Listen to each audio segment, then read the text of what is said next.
is where some of these toys kind of start to come into play, right? And I started thinking about this a long time ago. I always felt like guys were trying to make the plate, or they thought of the plate as bigger than what it was. And the reason I say that is, like, everyone's got that strong side of the plate, right? You're like, almost every one of your pitchers has one side of the plate that he's pretty good at throwing it on, and then the other side is just, it's not good, right? And a lot of times that's the glove side, right? It's the opposite hand trying to get the ball to an extension side. And that's when he starts to yank and pull, and that's when you see a lot of, just bad pitches. But where do guys miss, right? Like, where's the miss pattern of pretty much everyone on the face of the planet? They miss in one of two places. They miss up and in, or they miss down and away, right? And that makes sense. From a timing standpoint, really, really early, right? If I try to drag it with me, do too much with my body, that's where I'm maybe a little bit early, and the ball's yanked across. Okay, but the bottom line is, I started thinking about, well, what do guys that you see have really good command? What do they do, right? And you can see, like, nothing really changed in their delivery. Their head was still, and like their hand looked the same, their tempo looked the same, and it didn't look ever like they were making adjustments from side to side. And if they were making adjustments, they were just really small. So I started thinking about, what is it that they do? And I think that they basically start in the middle of the plate, and then they're able to work from one side to the other, and they're able to work up and down. Right? So I'm going to talk a lot about training our hand. Right? We don't want to use our body to throw the ball in terms of direction. We certainly want to use our body to throw the ball. We want to use our hand for direction, in and out, back and forth. So if I were at release point, right, you can kind of see this from this example. Right, the ball is here, and my string stays together for a good bit of that distance, and then it starts to spread. Right, from my standpoint, that's a good visual understanding that adjustments, we don't have to be too big with our adjustments. So how do we teach pitchers to over-adjust?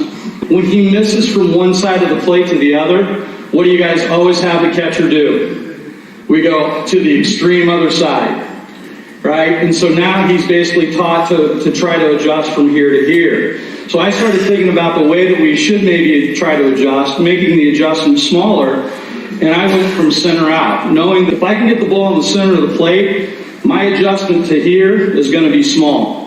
My adjustment to here is going to be small too. Okay, so just kind of looking at it that way, I'm thinking about those micro adjustments with my hand. My body stays the same, it's propelling the baseball, but my hand is guiding it from one side of the plate to the other. Okay, so every bullpen that we start, I'm going to start in the middle, and then I'm going to make small adjustments to the sides, right? And I'm going to make small adjustments up and down. And the more that we did it like this, the more that our command improved. Right? So from an east-west standpoint, I might start with something like this, right? So just trying to take my hand to orange, take my hand to yellow. Simple as that. I start center out, and then orange, yellow, orange, yellow, yellow, yellow, orange. Right? So it's a visual for them to see, it's something for them to feel, and we keep those adjustments really small. When they get better at it, we turn it over, and now it's 3.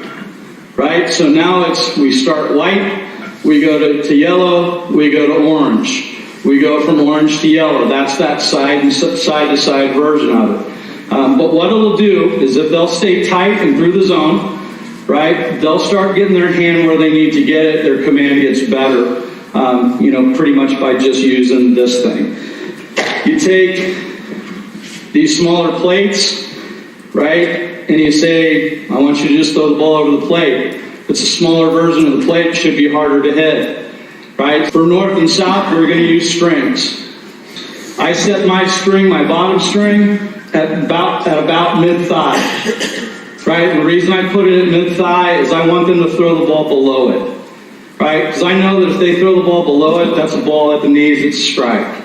I don't care if they ever hit this or not.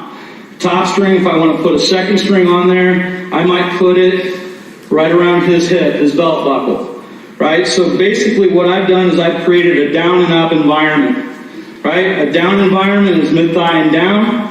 My up environment is I'm hitting the string or I'm going above the zone. I might try to say we're staying out of that no man's land, right? We're going to stay out of no man's land. So I've been able to help those guys make adjustments just with the setup of the plate. There's my east and west, or with the strings, there's my north and south. And you can do that with a changeup, you can do that with a breaking ball, you can do that with a slider, however you want to do it. Why don't we use the colors? Why don't we use the strings? And now we have a real goal that they can try to obtain during the bullpen. It also kind of gives you instant feedback, right? I either did it or I didn't. Okay?